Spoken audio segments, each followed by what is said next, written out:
Hey everyone, welcome to another episode of the Herd and 10 podcast. I'm your host, Jake Fortinsky, joined by my co-host, Kevin Fortinsky, biggest Bills fan I know. Go Bills. Yeah, what a game. What a game on Saturday night, eh? What a game. That was a monster win, a win the Buffalo Bills certainly needed. This was not an easy win. The Bills always make it interesting, but at least this time they made it interesting against a team that we were expecting a big fight from. And the Dolphins put up a fight. They threw their biggest punch, but it didn't land. The Buffalo Bills held on. Josh Allen held on. Kev, we need to talk about Josh Allen because we've never strayed not good or that he's not one of the best quarterbacks. Yes, we've had our concerns about him. He had his 3-game slide, but he is back and he looks better than ever. How thrilled and comfortable are you in seeing what he's done now for a couple weeks? Yeah, I feel great. Look, we were saying before this 3-stretch run against our division, we were saying you got to run the table, take this division. This was the time. You were 0-2 in the division going into this 3-game stretch. You need Josh Allen to be your superstar. We don't have a lot else offensively outside of Josh Allen. We have gotten some contributions from Singletary and Cook over the last month of the season. Didn't get that on Saturday night. So it was all Allen. He led the team in rushing, obviously 4 touchdown passes. He had maybe his best game of the season. He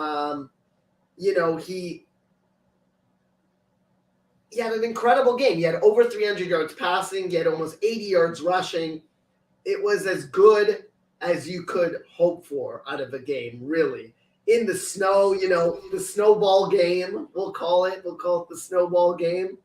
And I look forward to the playoffs.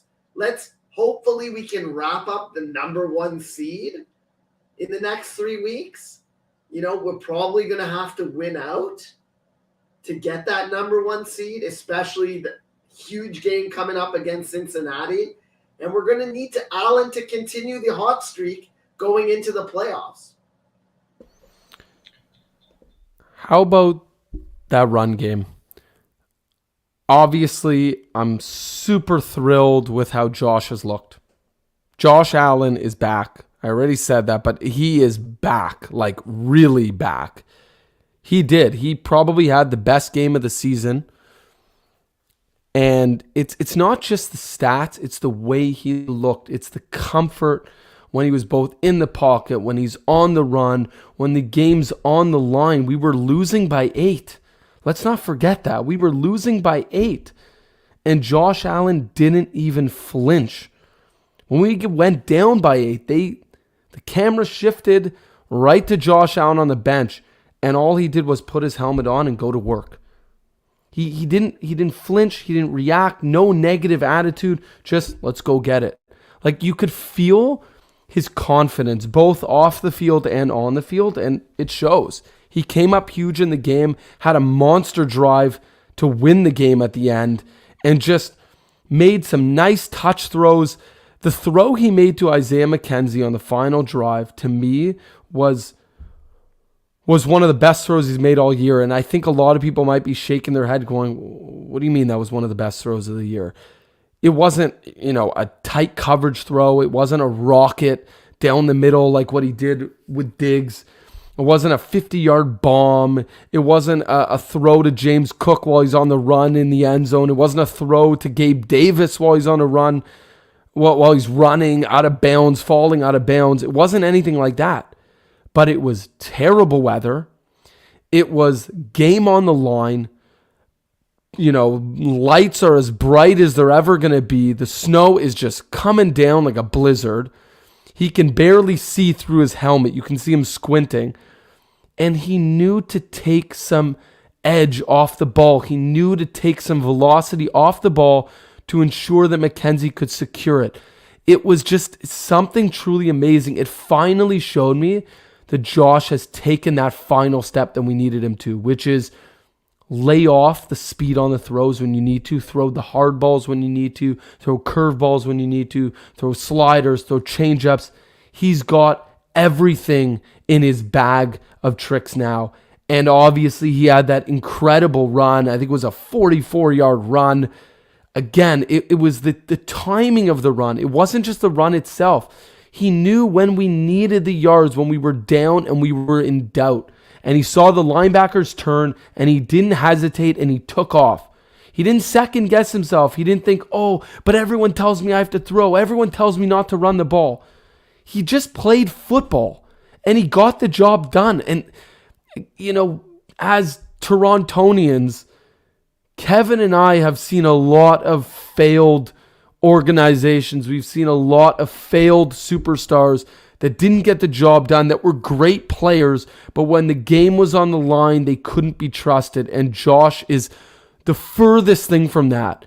He might have some wild plays. He might make some terrible decisions. But when the game's on the line, there was no one else that I would rather see hold the ball in the entire NFL. I really trust him more than anyone else in this league, and he proved it once again in a huge divisional game against the Miami Dolphins, who have been gunning for us all year. And we finally, to me, put the nail in the coffin.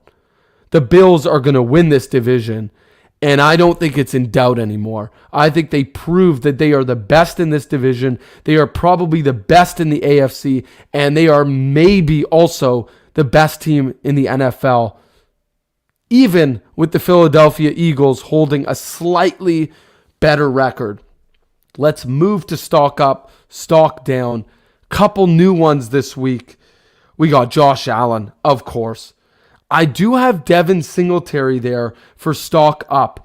He didn't have statistically a great game, but there were at least 2 3rd-and-1s that he needed to convert on, and he did. One of them was an easy one. No one got to him. The line did their job. He got through easily. There was a second one later in the game where the O-line actually crumbled. A guy got back there, crushed Singletary. He manages to bounce off of him and fall forward and get the first down. To me, those 2 plays were really important plays in this game. And if he doesn't make those, we might not win this game. So, yes, statistically not a great game, but he did make some big plays in key moments that in the past he has not. So I really liked him. Shaq Lawson, a guy who we have not really talked about a lot this season, had a very good game. He had a big sack. He had some big tackles. He made his mark on this game. And that's a guy we got to look out for, because we don't have Von Miller. We have Greg Rousseau, but he's still young. Obviously, he's looked very good. But the question has always been, who's going to be the other answer on the other side of the line?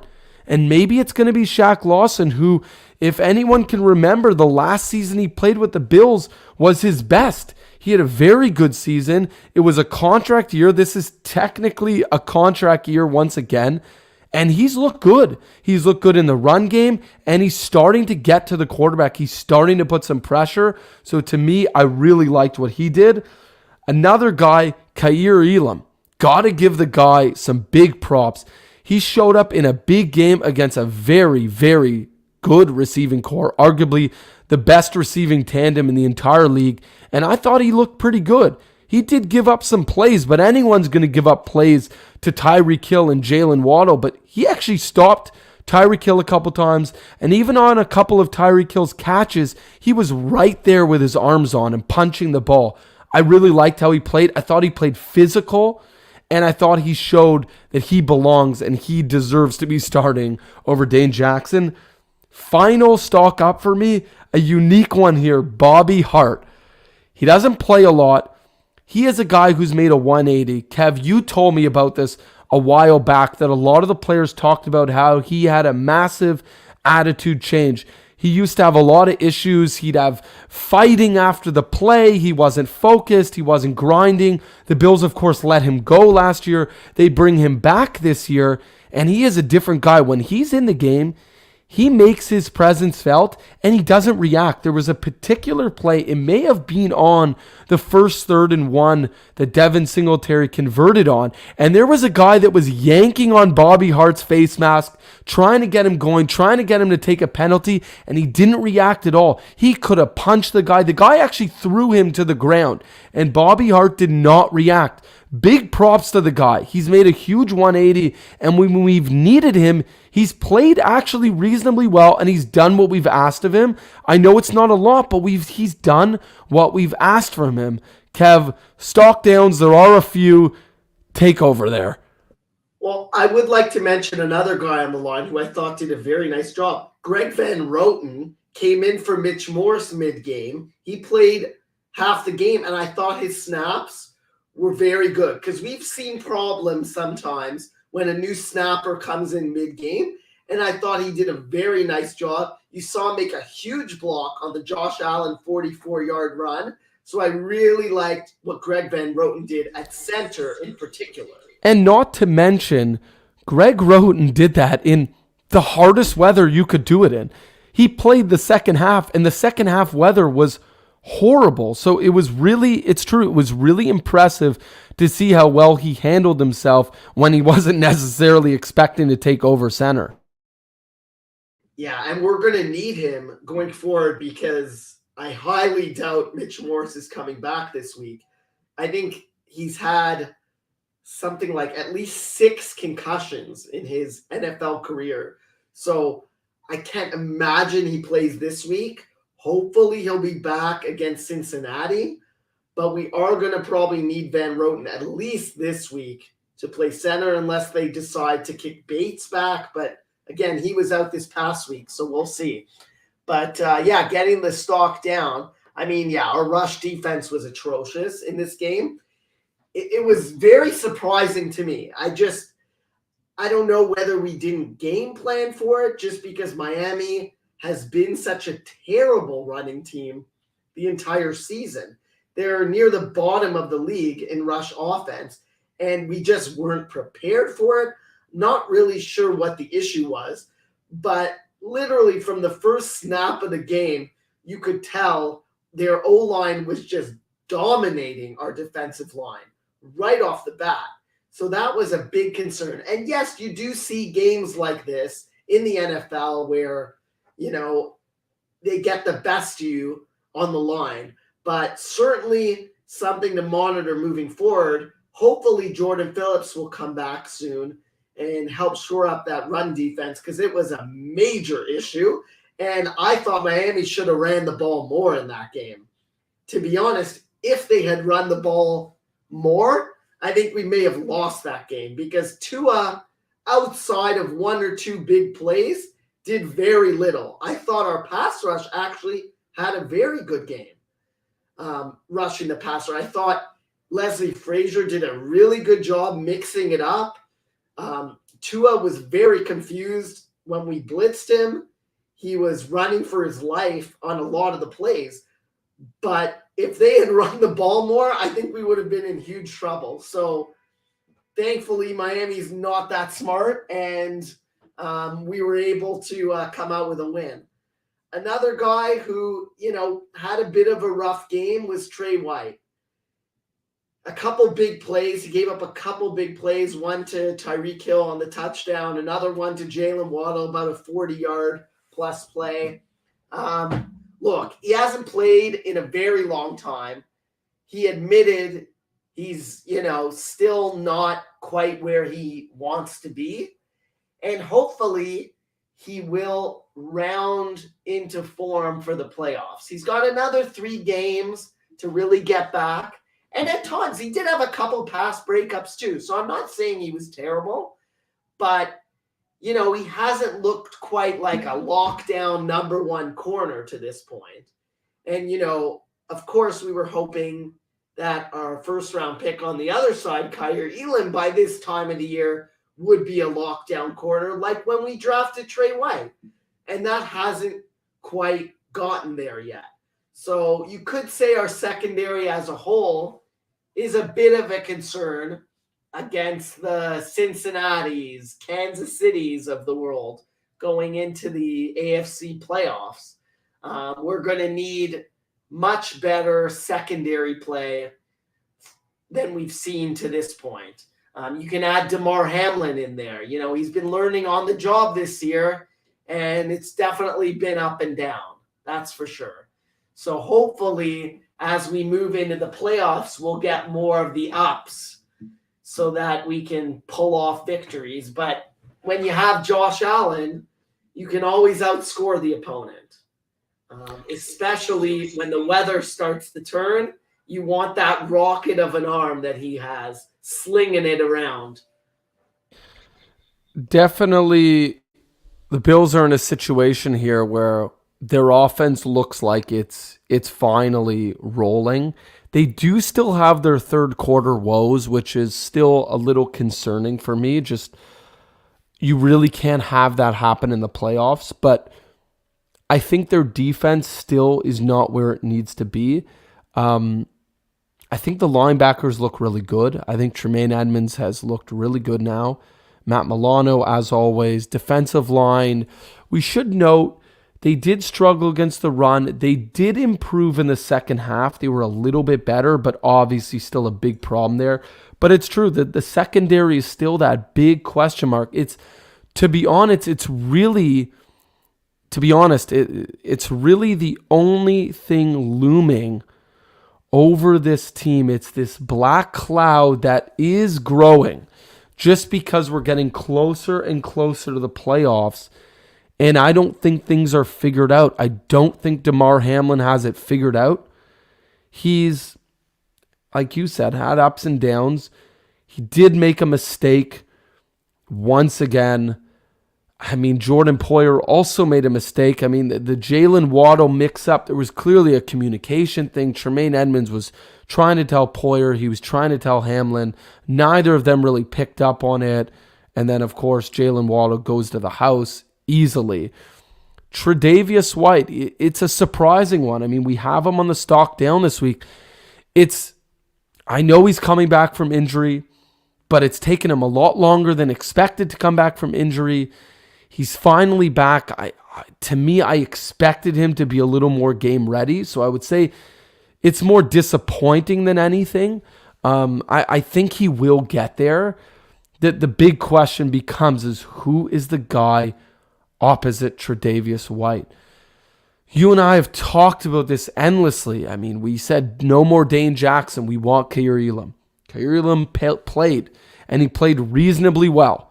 He wasn't good, but he was pretty okay, I think is the best way to put it. A part of me has still got this hope that Christian Benford comes back from IR and he can step in and share with Elam. And that maybe ends up being the answer because, again, we have not been healthy in the secondary at all. We don't need to include Micah Hyde. We know he's out. That doesn't matter anymore. But the cornerback position has never been fully healthy yet. So I would be interested to see what a Tre'Davious White and then Elam and Benford mix, how that looks. Because maybe that's the answer. And a part of me is just hoping that because I don't know what else to do at this point. I don't necessarily trust Elam playing an entire game. I certainly don't trust Dane Jackson playing at all. And then Trey White, I mean, I think he's going to be fine when it comes to the playoffs, but it's certainly a concern. That sort of ties into our upcoming game. The Chicago Bears do not have a potent offense by any means. I don't know if our secondary really needs to be playing at their best against the Chicago Bears. However, I am interested to see how our defense as a whole handles them because this is a team that can run the ball. They have one of the best running quarterbacks in the NFL in Justin Fields, who has eclipsed 1,000 yards rushing. And when he goes, he can make guys miss. I'm very curious to see how DeMar Hamlin handles it. He's been a guy that struggled open field tackling. I'd be very concerned about that. I'm concerned about our defensive line and how they handle the rush. And then, I mean, I said it wouldn't matter, but maybe I want to see Tre'Davious White and how he reacts to the run as well, because sometimes when guys come back from long-term injuries. It's not necessarily just coverage issues. It's also maybe hesitancy when it comes to tackling. I'd be curious to see how Tre'Davious White handles that. So although the Chicago Bears are not a very good team, I actually think they're a good matchup for us this week. I think it gives us a chance to tune up and focus on the game, but really tune up for the Cincinnati Bengals the following week. Kev, you want to break down the keys to the game outside of what I talked about, outside of the concerns for the defense? What do the Bills need to do specifically to beat a Chicago Bears team that they certainly should beat and continue their winning streak? Yeah, I mean, Chicago's defense is terrible. So I think it's pretty straightforward on offense. Just execute at a high level. I think you're going to be able to run the ball. I think you're going to be able to throw the ball. I think just a good mix, and just don't turn the ball over, really, against a Chicago team that's an inferior opponent. Don't play down to their level. Don't turn the ball over. That's all I want to see on offense, really. And on defense, I am interested to see whether Matt Milano is even going to play in this game. Because if you've been following, he hasn't practiced the last 2 weeks. Clearly, he went out there against divisional opponents because we needed those games against an extremely inferior opponent here. I'm interested to see if Matt Milano will even play. My hunch is that he's going to sit in this game. And we're going to need someone else to step up and spy on Justin Fields. Because Justin Fields doesn't really scare me through the air. It's his running ability that you really need to stop. He's more of a Lamar Jackson type player who we've in the past done a very good job of containing. So to me, force Justin Fields to throw the ball. That's my two keys to the game. Don't turn the ball over on offense. Force Justin Fields to throw. And I'd be remiss if I didn't talk about Ike Bodker getting activated. I think that's big news. I think that's an interesting one. He was good last year. I'm curious to see if he's really ready to play or not. Obviously, with Morse also being out, I think there's a legitimate chance he could play. There is someone that we didn't talk about who didn't have the greatest game. I don't think he's getting benched, but Roger Saffold did not have a good game. I thought he struggled. He had a couple false starts. He had a couple holds. Not the most exciting game from him. So Ike Bodker coming back could be an interesting piece that might help solidify our offensive line, which has not been great. So I'm interested to see that, especially going into the playoffs. You're going to be playing teams that have better pass rushes, that are better prepared for Josh Allen. They're going to try to contain him. Your O-line is really going to have to hold up. So I am curious, but yeah, I mean, this Bears game, we do have to mention this. It is a bit of a trap game. This is one of those games where I think everyone's so focused on the Cincinnati Bengals, what we have to do against them. We're in this race trying to hold on to first in the AFC. The Kansas City Chiefs continue to win even when they don't deserve to. They deserved to lose to the Houston Texans. They squeak out a win. I mean, they're clawing the right on our tail. We really cannot afford to lose a game. And I just hope that we don't overlook the Bears just because of how bad their record is. They're a team that is sneakily dangerous, particularly with exactly what you talked about. Justin Fields running the ball. It can happen. He can take over a game. You need to be prepared. You cannot overlook this game. They're not a good team, but you got to take care of your business. So as always, go Bills. Go Bills.